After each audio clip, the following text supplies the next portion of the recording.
sono aggiornamenti invece in tema CPR? Nessun aggiornamento, e CPR è un anello della catena, diciamo, dell'immigrazione, un anello fondamentale. Voglio ricordare ai cittadini, perché molti me lo chiedono, che il CPR è una detenzione amministrativa, quindi non è un luogo dove si entra e si esce, si entra e per uscire bisogna tornarsene a casa, cioè vieni accompagnato nel tuo paese.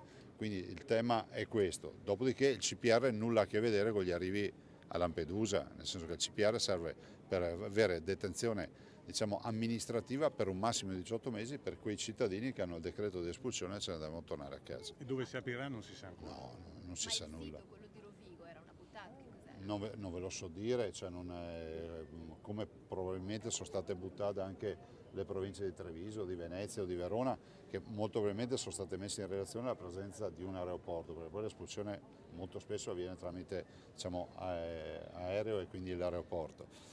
E non ve lo so dire, il CPR non compete a noi, è una scelta ministeriale che si attua attraverso ovviamente il soggetto attuatore che è il prefetto della città capoluogo.